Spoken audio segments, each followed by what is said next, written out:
The rain was coming down in sheets, blurring the city lights, but the scene unfolding through the floor-to-ceiling windows of the upscale restaurant was agonizingly clear. It was supposed to be Madeline's 5th wedding anniversary. Instead, she stood shivering on the wet pavement, watching her husband, Damien, slip a diamond necklace around the neck of a younger, blonde woman. The real kicker? Damien's parents, Madeline's in-laws, were sitting right there at the table, raising their champagne flutes in a joyous toast. Her heart shattered, but the tears abruptly stopped. In that cold, dark moment, grief evaporated, leaving behind a razor-sharp craving for absolute, unmitigated revenge. Madeline and Damien's relationship had always looked spectacular from the outside. They were the couple everyone else aspired to be. Damien was a high-powered executive at a top-tier logistics firm in Boston, while Madeline had built a comfortable, successful career as an independent architectural consultant. They shared a sprawling suburban home, drove immaculate cars, and threw the kind of dinner parties that ended up in local lifestyle magazines. But behind the mahogany doors and the manicured lawn, the cracks had been forming for over a year. It started with the subtle shifts. Damien's phone, once carelessly tossed onto the kitchen island after work, suddenly became a permanent extension of his hand. It was always placed face down. His password, which had been their wedding date for 4 years, was quietly changed. When Madeline asked him about it one evening, while chopping vegetables for dinner, Damien had merely laughed, a short, dismissive sound. "Corporate security policy, Maddie," he had said, not meeting her eyes. "The IT guys are cracking down on everyone. It's nothing to worry about." Madeline had wanted to believe him. She was naturally trusting, perhaps to a fault, but her intuition, a quiet alarm bell in the back of her mind, began to hum. The distance between them grew, measured not in miles, but in missed dinners, aborted weekend getaways, and emotionally vacant conversations. Damien's excuses were always airtight. A sudden crisis with the supply chain, a client flying in from Tokyo who needed to be entertained, an emergency board meeting. Madeline found herself eating alone in their massive dining room more often than not, the silence of the house pressing in on her. Then there was her mother-in-law, Brenda. Brenda had never fully hidden her disdain for Madeline.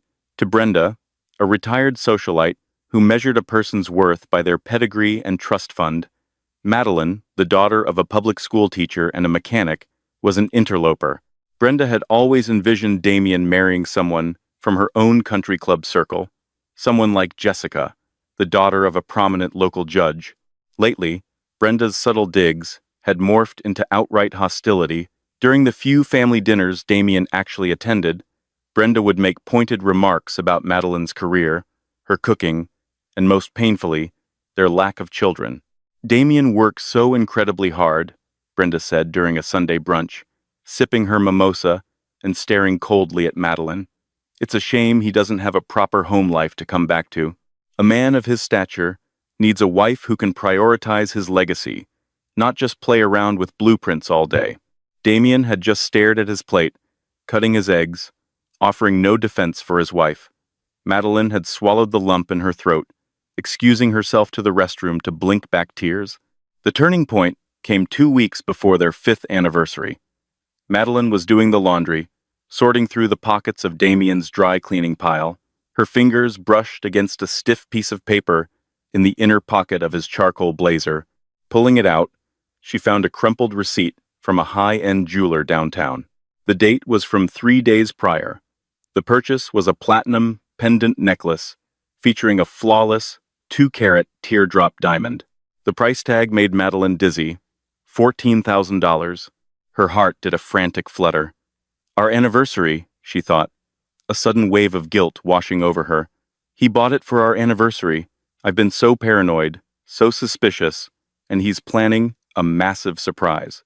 She carefully folded the receipt and slipped it back into the pocket, silently vowing to be a better, more supportive wife. She booked a private, candlelit table at Le Petit Jardin, the exclusive French restaurant where they had gone on their first date.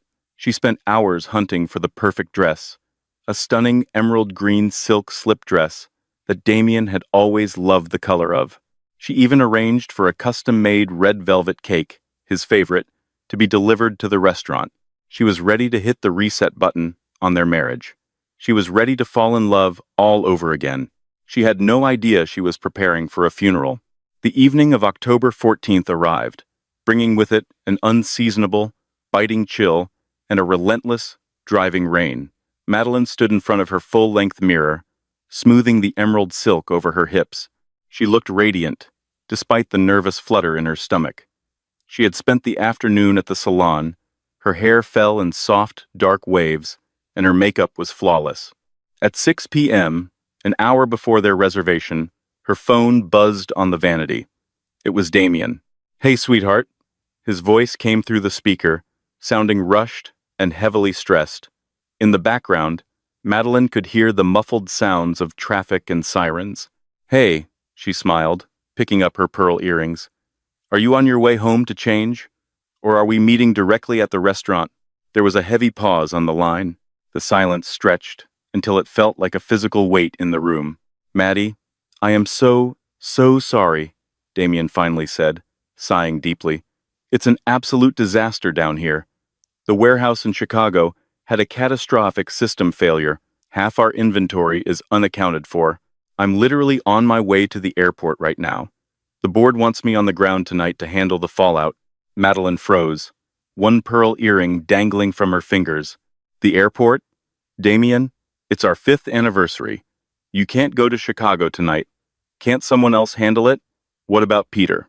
"Peter is useless in a crisis. You know that," Damien snapped, a sharp edge entering his tone. "Look, I know it's terrible timing. I feel awful. But this is my job, Madeline. This is my livelihood. I promise, I'll make it up to you this weekend. We'll do a spa day. Whatever you want. I have to board. I love you." Before she could argue, the line went dead. Madeline stood completely still, staring at her reflection. The radiant woman in the mirror suddenly looked foolish, dressed up with nowhere to go. Tears pricked the corners of her eyes, threatening to ruin her mascara. She felt a profound, aching emptiness. It wasn't just the canceled dinner. It was the realization that she would never be his priority. She sat on the edge of the bed for almost 20 minutes, numbly listening to the rain lash against the window panes. Then, she remembered the cake. The custom red velvet cake was sitting in the walk-in refrigerator at Le Petit Jardin. She had already paid for it, a small fortune for artisanal baking, and it seemed like a tragic waste to just leave it there. A sudden, defiant spark ignited in her chest. She wasn't going to sit at home and cry in the dark. She would drive to the restaurant, pick up the cake, come home, pour herself a massive glass of Cabernet, and eat the damn cake by herself.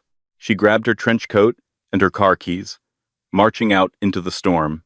The drive downtown was treacherous. The rain blurred the neon signs and taillights into a smeared canvas of red and yellow. When she finally pulled up to the valet stand outside Le Petit Jardin, she was thoroughly exhausted. She tipped the valet and pushed open the heavy mahogany doors.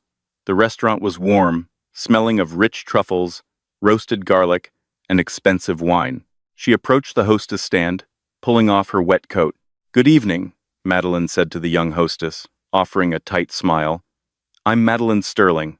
Well, I had a reservation for 2, but my husband had a work emergency. I just need to pick up a cake that was pre-ordered for our table." The hostess tapped her iPad, her brow furrowing slightly. "Sterling, let me see. Ah, yes, the red velvet cake." She paused, looking up with a slightly confused expression. "But ma'am, your party is already here." Madeline stopped breathing. My party?" "Yes." The hostess smiled warmly, oblivious to the ice forming in Madeline's veins. "The private dining room in the back. The Bordeaux room, Mr. Sterling arrived about 20 minutes ago with his guests. Shall I show you the way?" Madeline's mind reeled. Guests? Damien was supposed to be on a plane to Chicago. "No," Madeline managed to whisper, her throat suddenly dry. "No, thank you. I know the way. I'll just surprise them." She turned away from the hostess stand, her legs feeling like lead. The Bordeaux room was located at the very back of the restaurant, down a softly lit, carpeted hallway. It was an exclusive space, enclosed by heavy oak doors, with glass panels that were currently obscured by drawn, slatted blinds. As she walked down the hallway, the ambient noise of the main dining room faded away. She could hear the soft hum of conversation and laughter coming from behind the oak doors. "It's a surprise party," her desperate, fragile heart whispered. "He faked the Chicago trip. He invited our friends. This is all a big romantic setup." But as she reached the door, she recognized a high, sharp, aristocratic laugh. It was Brenda, her mother-in-law. Madeline stopped dead in her tracks. Why would Brenda be at a romantic surprise party? She stepped closer to the door, pressing herself against the wood. Through a narrow gap in the drawn blinds, she had a clear line of sight into the center of the private room. What she saw in the next 5 seconds would alter the trajectory of her life forever. The Bordeaux room was bathed in the warm, golden glow of a crystal chandelier. The table was set with the finest porcelain and polished silver. In the center of the table sat the custom red velvet cake Madeline had ordered, completely untouched. Sitting at the head of the table was Damien. He wasn't wearing his travel clothes. He was wearing his tailored Tom Ford tuxedo. Sitting to his right were his parents, Brenda and Thomas, both dressed to the nines, beaming with an unmistakable, uncharacteristic warmth. And sitting to his left, her hand resting intimately on Damien's thigh, was Jessica. Jessica, the judge's daughter. Jessica, the woman Brenda had always wanted Damien to marry. Jessica, who was wearing a stunning, plunging red gown that left her neck bare. Madeline clapped a hand over her mouth to stifle the gasp that tore its way up her throat. Her lungs burned. The world tilted violently on its axis, and she had to lean against the door frame to keep from collapsing onto the carpet. She watched, paralyzed, as Damien reached into the inner pocket of his tuxedo jacket. He pulled out a slim, black velvet box, the same box that held the $14,000 teardrop diamond. He didn't buy it for their anniversary. He bought it for her. Damien stood up, a massive, genuine smile on his face, a smile Madeline hadn't seen directed at her in years. He walked behind Jessica's chair, opened the box, and gently lifted the glittering diamond pendant. Jessica swept her blonde hair over one shoulder, giggling as Damien secured the clasp around her neck. He leaned down and kissed her softly on the cheek. Brenda clapped her hands together in delight. Thomas raised his glass of champagne. Madeline pressed her ear closer to the crack in the door, her entire body trembling violently. "To Damien and Jessica," Thomas announced, his booming voice easily carrying through the wood. "It's been a long time coming. Thank God he's finally getting his ducks in a row. To the future, and to a proper addition to the family. Cheers." Brenda and Jessica echoed. Damien took his seat, raising his own glass. "Thank you, Dad. It's a delicate process. I've spoken to the lawyers. The prenuptial agreement is solid, but we have to be smart. I need to finish transferring the offshore assets into the new LLC before I serve Madeline the papers. If she gets wind of this, before the accounts are drained, she could take half the firm. We just need to play the happy couple for another month or two." Jessica pouted playfully, running a finger around the rim of her champagne flute. "Another 2 months, Dave? I'm getting tired of sneaking around, and tonight is her anniversary. Won't she be suspicious?" Damien scoffed, taking a sip of his drink. "Madeline, please. She's completely clueless. I told her the Chicago servers went down, and she bought it hook, line, and sinker. She's probably at home right now, folding my laundry and feeling sorry for me. She's not exactly the sharpest tool in the shed when it comes to business. Don't worry, baby. By Christmas, she'll be out of the house, and it'll just be us." Brenda leaned forward, a vicious smirk on her face. "I told you 5 years ago, Damien. You can't turn a peasant into a queen. She was a mistake, but you're fixing it now, and that's all that matters." Outside the door, the trembling stopped. The hot, blinding tears that had been threatening to fall evaporated instantly, replaced by a cold, terrifying clarity. The grief that had momentarily crushed her chest vanished, leaving behind a hollow, echoing chamber that was rapidly filling with pure, concentrated rage. Her husband of 5 years was not just having an affair, he was orchestrating a massive financial fraud to leave her penniless. And his parents, the people she had tried so desperately to please, the people she had cooked for, cared for, and respected, were cheering him on. They were celebrating his mistress on the exact night of Madeline's wedding anniversary. They were eating her cake.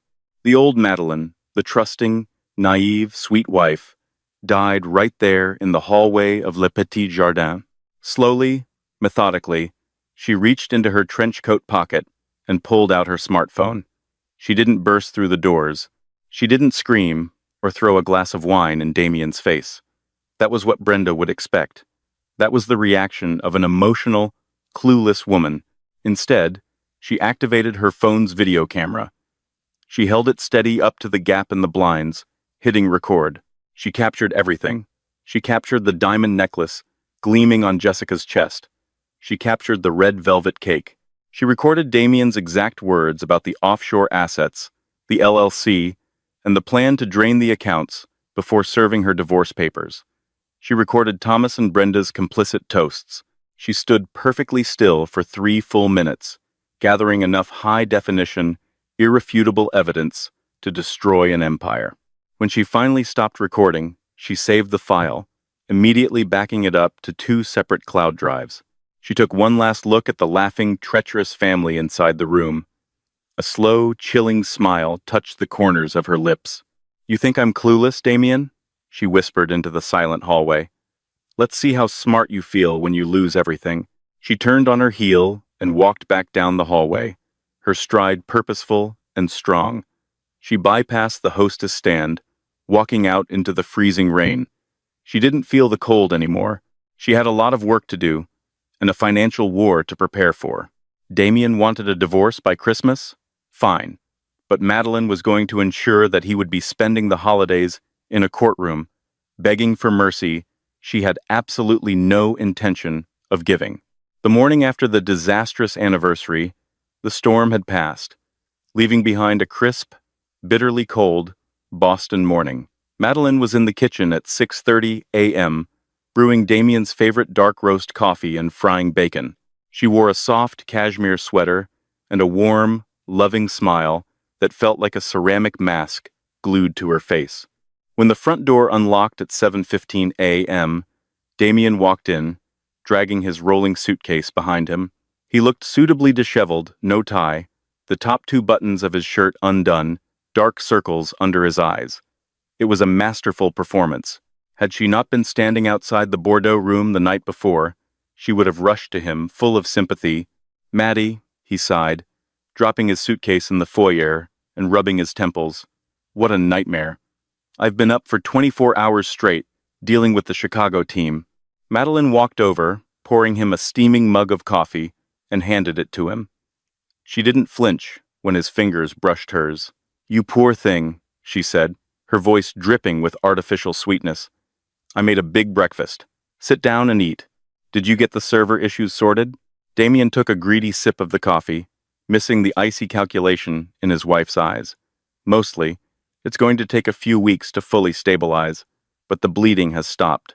I'm so sorry about last night, sweetheart. Truly." "Don't worry about it, Damien," she replied smoothly, turning back to the stove to flip the bacon. "Work comes first. We have plenty of anniversaries ahead of us." He smiled, visibly relieved that she wasn't putting up a fight. "You're the best, Maddie.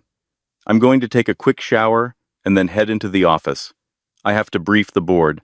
As soon as the bathroom door clicked shut and the water started running upstairs, Madeline dropped the spatula. Her hands stopped trembling the moment she was out of his sight. She pulled out her phone, opened a secure, encrypted messaging app she had downloaded at 3 a.m., and sent a text to a number she had acquired through a trusted colleague in the architecture world. "I need an appointment today. It's an emergency." 2 hours later, Madeline was sitting in a high-rise office downtown, overlooking the harbor. Across the mahogany desk sat Victoria Higgins, the most feared and heavily priced divorce attorney in Massachusetts. Victoria was a striking woman in her 50s, wearing a sharp navy suit, her silver hair pulled back in a severe, no-nonsense bun. Madeline placed her phone on the desk and hit play on the video from the restaurant. Victoria watched in absolute silence. She didn't blink as the diamond necklace was clasped around Jessica's neck. She didn't react when Brenda and Thomas toasted to Damien's mistress. But when Damien clearly outlined his plan to drain his assets into a new LLC before serving divorce papers, the corner of Victoria's mouth twitched upward into a predatory smile. The video ended. Silence hung in the opulent office. "Well," Victoria said, leaning back and steepling her fingers, "I usually have to hire private investigators for months to get this kind of smoking gun. Your husband is arrogant, Mrs. Sterling, and arrogance makes men stupid. He thinks I'm clueless," Madeline said, her voice steady and hard. "He wants to serve me by Christmas. He's moving our money into an offshore account under a new LLC. I need to know how to stop him." "We don't just stop him, Madeline," Victoria corrected, her eyes gleaming with anticipation. "We let him think he's succeeding. We let him dig the hole so deep he can't climb out. The moment he transfers marital assets into a hidden LLC with the explicit, recorded intent to defraud you in a divorce proceeding, he isn't just a cheating husband. He's committing a felony. If we play this right, you won't just get half. You'll get it all. The house, the liquid assets, his equity in the logistics firm. The judge will absolutely crucify him." Madeline felt a thrill of vindication shoot down her spine. "What do you need from me?" "I need the name of the LLC, the account numbers, and the routing information," Victoria instructed, sliding a legal pad across the desk. "Right now, we only have his verbal intent. I need the digital paper trail before we drop the guillotine. Can you get access to his home office? His personal laptop?" "He changed his phone password," Madeline admitted, frowning, "and he keeps his work laptop locked in his briefcase. But he has a home office. There's a small wall safe behind a painting cliché, I know. He thinks I don't know the combination, but I watched him open it in the mirror reflection 3 years ago. It's his mother's birthday." Victoria raised an eyebrow, impressed. "Good. Get into that safe. Take photographs of every document, every ledger, every scrap of paper. Do not remove anything. Leave it exactly as you found it. We have to act completely normal. Can you play the loving, oblivious wife for another month?" Madeline thought of Damien's exhausted lie that morning. She thought of Brenda's vicious laughter. "Victoria," Madeline said coldly, "I'm about to give the performance of a lifetime." For the next 3 weeks, Madeline was the epitome of a doting spouse. She cooked lavish dinners, ironed Damien's shirts with meticulous care, and even agreed to host a Sunday brunch for Brenda and Thomas, enduring their passive-aggressive insults with a serene, detached smile. Brenda had practically strutted into Madeline's home that Sunday, inspecting the baseboards for dust. "You know, Madeline," Brenda had sneered over her mimosa, "Jessica, Judge Caldwell's daughter, just hosted a charity gala for the symphony. Over 500 guests. That's the kind of woman who really knows how to support a community's upper echelon. Not that your little building projects aren't quaint." Madeline had simply smiled, pouring Brenda more champagne. "Jessica sounds remarkably talented, Brenda. I'm sure she has a very bright future." Damien had choked slightly on his bacon, shooting Madeline a quick, paranoid glance, but her expression was perfectly innocent. The panic in his eyes was delicious. Behind the scenes, however, Madeline was operating like a covert operative. Getting into the wall safe had been easy. One Tuesday afternoon, while Damien was at a late client dinner, which Madeline now knew was code for Jessica's downtown loft, she slipped into his study. She swung the heavy landscape painting aside, entered Brenda's birthday into the keypad, and heard the satisfying click of the heavy steel door. Inside, she found what she was looking for: a thick manila folder labeled Summit Holdings, LLC. Her hands shook slightly as she photographed the documents with her phone. The paperwork confirmed everything. Damien was funneling hundreds of thousands of dollars, bonuses, stock dividends, and joint savings into a shell corporation registered in Delaware. From there, the money was being wired to an offshore account in the Cayman Islands. But there was a problem. The documents in the safe only showed the domestic transfers to Delaware.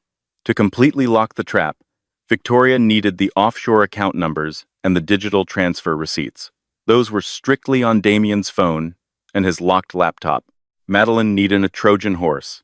She reached out to an old college friend, Benjamin, who now ran an elite corporate cybersecurity firm in Seattle.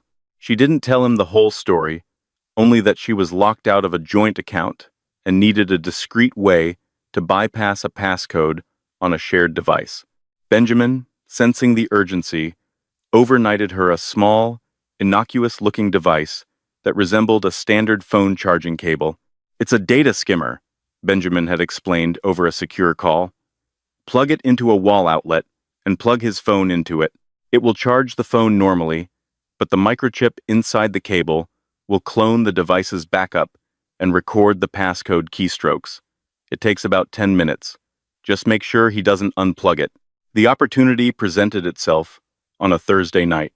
Damien came home complaining of a severe migraine. He tossed his phone onto the kitchen counter and announced he was going to take a long, hot shower. "Let me run the water for you," Madeline offered, playing the attentive wife. "I'll put your phone on the charger in the bedroom so it's fully juiced for tomorrow." "Thanks, Maddie," he grunted, rubbing his eyes. "You're a lifesaver."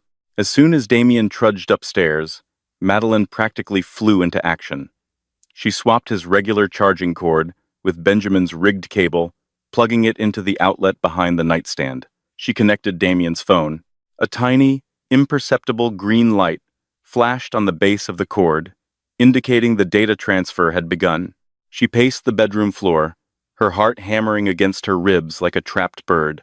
From the ensuite bathroom, she could hear the shower running. 10 minutes. Just 10 minutes. At the 6-minute mark, the water suddenly shut off. Madeline froze. She heard the squeak of the glass shower door opening. "Maddie?" Damien called out, his voice echoing in the tiled bathroom. "Did you take the fresh towels out of the closet?" Panic flared in her chest. If he walked out here and saw the unfamiliar cable, or checked his phone before the clone was complete, the entire operation would be blown. "Yes, I have them right here," she shouted back. She grabbed a towel from the bed, practically throwing herself toward the bathroom door, just as Damien stepped out, dripping wet. She wrapped the towel around his shoulders, physically blocking his view of the nightstand. "You're freezing," she cooed, rubbing his arms vigorously. "Get dressed quickly. I'll go warm up some soup for you." "Thanks," he mumbled, shivering. She lingered for a torturous 3 more minutes, making small talk about his day, until she saw the tiny green light on the charger blink twice and go dark. The transfer was complete. "I'll be right down," Damien said, turning toward the bed. Madeline quickly stepped past him, casually unplugging his phone and handing it to him while simultaneously slipping the rigged cable into the pocket of her cardigan. "Here's your phone, fully charged." That night, while Damien slept soundly beside her, dreaming of his new life with Jessica, Madeline sat in her downstairs office. She connected the rigged cable to her own laptop. Within minutes, she had full access to his mirrored device. She bypassed the passcode with the keystrokes Benjamin's device had logged. She opened Damien's secure banking app, and there it was. The offshore Cayman account, the routing numbers, the exact balance of $1, $2 million money that legally belonged to both of them. Money he had siphoned away over the last 14 months. She forwarded the entire digital dossier to Victoria Higgins. The next morning, Victoria called her. "We have him, Madeline. Checkmate. I can draft the filings today, and we can have him served by Monday. We'll freeze his assets before he even knows what hit him." "No," Madeline said, staring out the kitchen window at the frost-covered lawn. "No?" Victoria asked, confused. "Madeline, if we wait, there's a risk." "I'm not waiting out of hesitation, Victoria," Madeline interrupted, a dark, venomous thrill lacing her words. "Damien's logistics firm is hosting their annual winter gala next Friday. It's their biggest corporate event of the year. Investors, board members, local politicians, everyone will be there. Damien told me yesterday that he didn't want me to go, that it was just a boring boardroom thing, and I should stay home and relax." Victoria let out a low whistle over the line. Let me guess. He's taking the judge's daughter. Exactly, Madeline said. His parents will be there too, parading her around to his colleagues as his new, upgraded partner. He thinks he's untouchable. And you want to touch him? Victoria deduced, her voice purring with approval. I don't just want to serve him papers in an office, Victoria. I want to burn his empire to the ground in front of everyone he respects. Madeline took a deep breath, clutching her coffee mug tightly. Draft the papers. Get the emergency injunction to freeze the Summit Holdings LLC accounts and his personal assets. But don't serve him yet. Send a process server to the Winter Gala next Friday. I'll make sure the timing is absolutely perfect. The week leading up to the Winter Gala was a masterclass in psychological endurance. Madeline felt as though she were living two lives. In one, she was the ghost of a wife, a woman Damien barely noticed as he hummed tunes in the shower and made business calls from the balcony. In the other, she was a general in a war room, coordinating with Victoria and Benjamin to ensure every digital and legal landmine was primed for detonation. Damien's arrogance had reached a fever pitch. He had become sloppy, fueled by the intoxicating belief that he was weeks away from a multi-million-dollar fresh start with Jessica. He stopped hiding the scent of unfamiliar perfume on his collars. He barely bothered to create elaborate excuses for his late nights, often just offering a distracted, "Don't wait up," before disappearing into the Boston fog. On Wednesday, 2 days before the gala, Madeline found Damien in his walk-in closet, admiring a new tuxedo, a deep midnight blue silk that cost more than most people's cars. It's for the gala, he said, not looking at her as he adjusted the lapels in the mirror. I really wish you could come, Maddie. I do. But the board is on edge because of the Chicago situation. It's going to be all strategy and logistics talk. You'd be bored to tears. Why don't you take that weekend trip to the Cape you've been talking about? My treat. He reached into his pocket and tossed a credit card onto the dresser. It was a secondary card, one not linked to the accounts he was currently draining. Madeline picked it up, feeling the cold plastic in her palm. You're so thoughtful, Damien. A weekend at the Cape sounds exactly like what I need. Some peace and quiet to think about our future. Exactly, he said, finally turning to give her a quick, hollow peck on the forehead. The future. It's going to look very different soon. I count on it, she whispered to his retreating back. As soon as he left for the office, Madeline's phone buzzed. It was Victoria. The injunctions are signed, the lawyer stated, her voice crisp and devoid of hesitation. As of 9 a.m. this morning, Summit Holdings LLC is under a federal freeze. The Cayman accounts are flagged. If Damien tries to move so much as $1, a silent alarm goes off at the bank and with the forensic accountants. He doesn't know yet, because the banks are required to hold the notification for 48 hours under the fraud statutes we invoked. He will find out tomorrow night at the exact moment you choose. And the process server? Madeline asked, her heart racing. His name is Anthony. He's a former offensive lineman for a college team. He's professional, discreet, and impossible to intimidate. He'll be at the Museum of Fine Arts at 8:30 p.m. He'll be wearing a tuxedo, looking like just another donor. He has the papers for the divorce, the lawsuit for the fraudulent transfer of assets, and a temporary restraining order barring Damien from the house. Perfect, Madeline said. Now, about the presentation. Benjamin is ready, Victoria confirmed.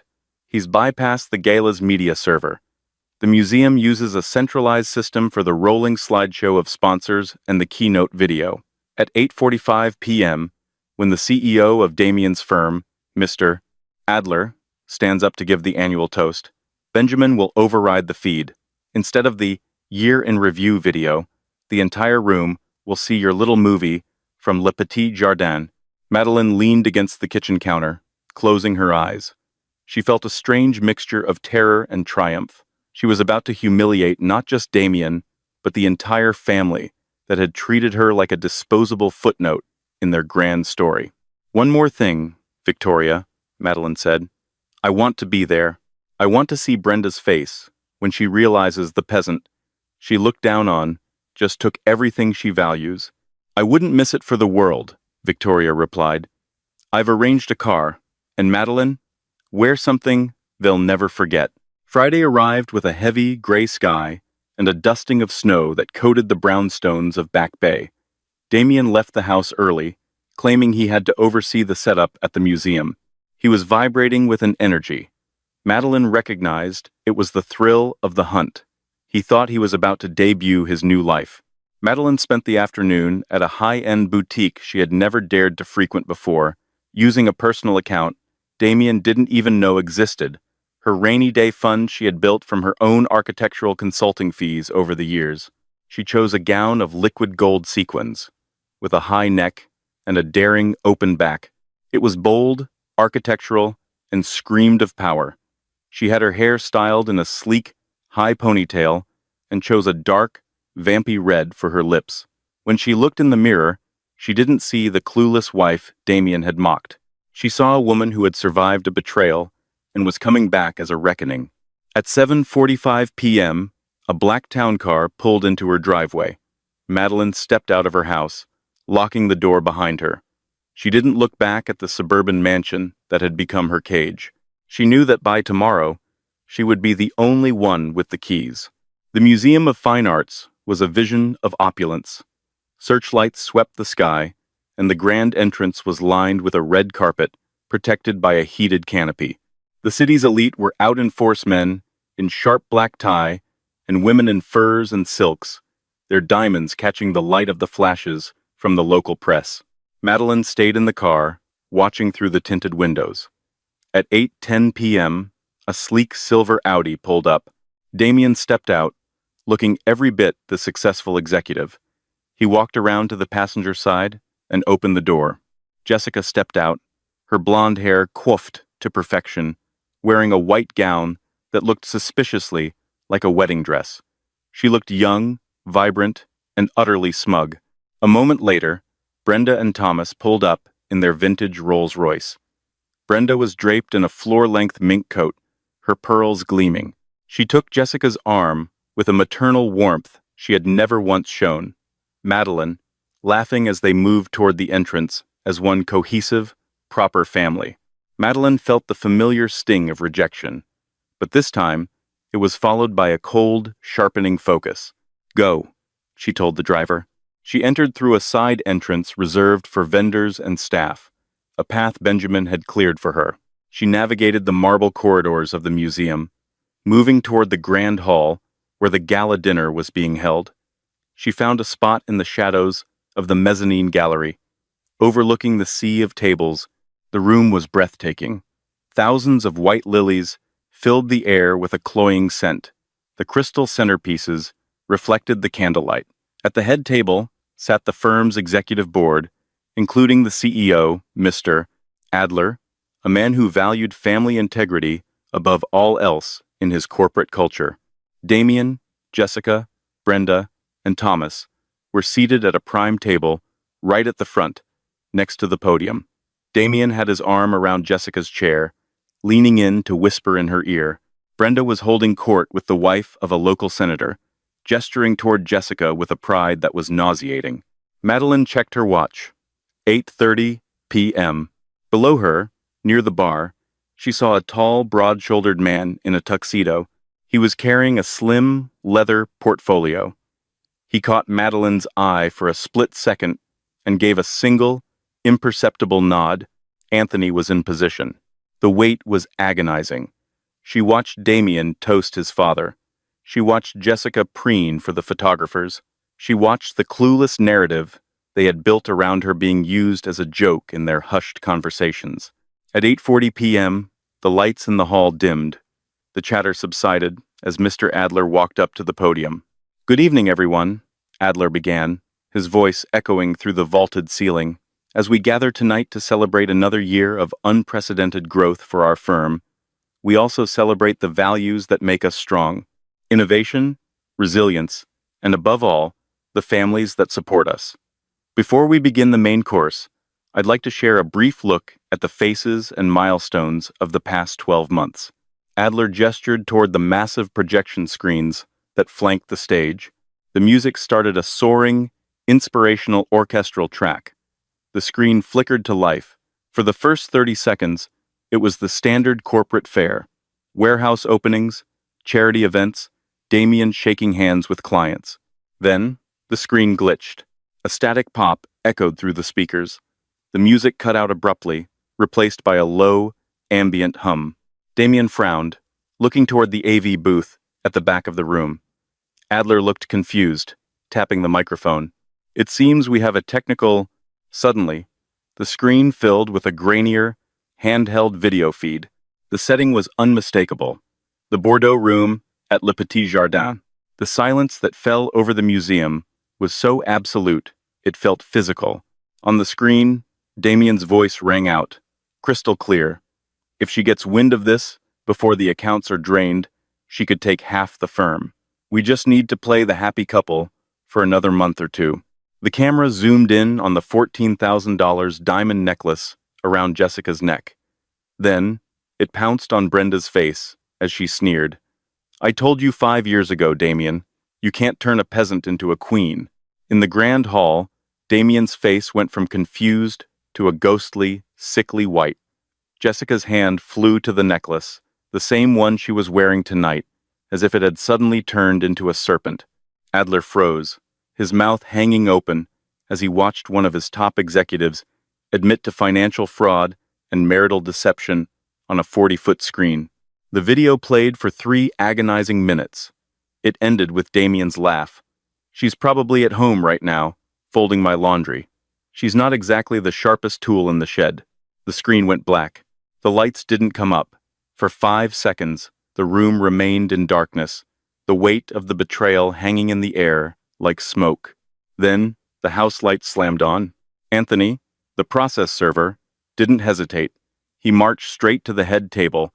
With a grace that belied his size, he stepped past a paralyzed Brenda and dropped the thick leather portfolio directly onto Damien's dinner plate, splashing a drop of expensive soup onto his midnight blue lapel. Damien Holloway? Anthony's voice boomed, cutting through the rising murmurs of the crowd. You've been served. Divorce, civil fraud, and an emergency asset freeze. Do not attempt to use your credit cards tonight. They won't work. Damien stared at the papers as if they were an explosive. He looked up, his eyes darting frantically around the room, meeting the horrified, disgusted stares of his colleagues, his boss, and the city's most influential figures. Brenda let out a sharp, strangled cry. This is an outrage. Who did this? Damien, do something. But Damien couldn't do anything. He was watching a figure descend the grand marble staircase at the back of the hall. Madeline stepped into the light, her gold gown shimmering like a flame. She walked slowly, deliberately, the click of her heels, the only sound in the cavernous room. She didn't stop until she was standing 5 feet from their table. She didn't look at Jessica, who was trying to hide behind her menu. She didn't look at Brenda, who was hyperventilating into a silk napkin. She looked directly at Damien. I finished the laundry, Damien, she said, her voice calm and terrifyingly cold. But I think you'll find your bags are already on the sidewalk. And by the way, gold looks much better on me than diamonds do on her. The chaos that erupted in the Museum of Fine Arts after Madeline's exit was the talk of the Boston social scene for the next 3 years. It became known as the Gilded Reckoning. Damien's fall from grace was instantaneous and total. Mr. Adler, a man who built his brand on New England integrity, fired Damien before the gala was even officially over. A man who would defraud his own wife of 5 years was not someone the firm could trust with a multi-billion-dollar supply chain. But the professional ruin was only the beginning. Because Madeline and Victoria had moved so quickly, the Summit Holdings LLC accounts were seized by the court-appointed receiver within 48 hours. The $2 million Damien had painstakingly siphoned off was returned to the marital estate. Because Damien had documented his intent to defraud his wife on video, the judge in their divorce case was merciless. Madeline was awarded the house, the cars, and 80% of their liquid assets as a bad faith settlement. Damien's life with Jessica crumbled just as quickly. Without the promise of a multi-million-dollar windfall, the judge's daughter found that Damien was much less appealing. The scandal tarnished her father's reputation as well, and within months, she had moved to Europe to escape the relentless whispers of the country club set. Brenda and Thomas fared no better. Their legacy was shattered. The social circles they lived for, the charity boards, the opera committees, the exclusive luncheons, closed their doors. Brenda's name became synonymous with the peasant remark, a phrase that was mocked in every gossip column in the city. They were forced to sell their estate and move to a much smaller property in Florida, far away from the eyes of the people they had once tried so hard to impress. 6 months after the gala, Madeline stood in the foyer of her home, now hers, alone. The sterling name she had once shared with Damien was gone. She had reverted to her maiden name, Madeline Thorne. The house felt different now. It didn't feel like a museum of a failed marriage. She had stripped away the heavy curtains Brenda had insisted on and repainted the walls in warm, vibrant colors. She was sitting at her mahogany desk, the same one where she used to fold Damien's shirts, working on a new set of blueprints. She wasn't an independent consultant anymore. After the gala, her story had gone viral in the architectural community. People were drawn to her strength, her eye for detail, and her refusal to be a victim. She had more commissions than she could handle. Her phone buzzed. It was a text from Victoria. The final papers are signed. The house is officially in your name only, and Damien's last appeal for the offshore funds was denied this morning. It's over, Madeline. You won. Madeline set the phone down and walked to the window. Outside, the spring sun was reflecting off the Charles River. She felt a lightness in her chest she hadn't felt in years. She had watched her in-laws celebrate her husband's lover. She had felt the crushing weight of a 5-year lie, but she hadn't let it break her. She had used their own arrogance as the fuel for her fire. She walked into the kitchen and poured herself a glass of chilled white wine. She thought about the red velvet cake that had been eaten by traitors in the Bordeaux room. She thought about the diamond necklace that was now sitting in a police evidence locker as part of a civil fraud suit. She raised her glass to her reflection in the darkened window. To the future, she whispered, mirroring Damien's toast from that night, and to the woman who was smart enough to build it for herself. Madeline Thorne didn't need a king, a pedigree, or a diamond. She had her own blueprints, a solid foundation, and the knowledge that sometimes the best way to move on is to make sure the people who hurt you never forget the day they tried to make you small. She took a sip of the wine, smiled, and went back to her work. The sun was setting on the old life, but for the first time, Madeline wasn't afraid of the dark. Madeline's journey from a betrayed wife to a powerhouse of her own making is a testament to the fact that revenge is a dish best served with meticulous planning and a touch of gold sequins. She didn't just survive the storm, she became the storm, washing away the pretenses and lies of the people who thought they could break her. Damien, Brenda, and Jessica learned a bitter lesson. Never mistake kindness for weakness, and never, ever assume the person you're betraying isn't 3 steps ahead of you. If you were inspired by Madeline's incredible comeback and want to see more stories of justice being served in the most dramatic ways possible, make sure to like this video and share it with anyone who needs a reminder of their own strength. Don't forget to subscribe and hit that notification bell so you're the first to know when our next real-life drama drops. What would you have done in Madeline's shoes? Let us know in the comments below.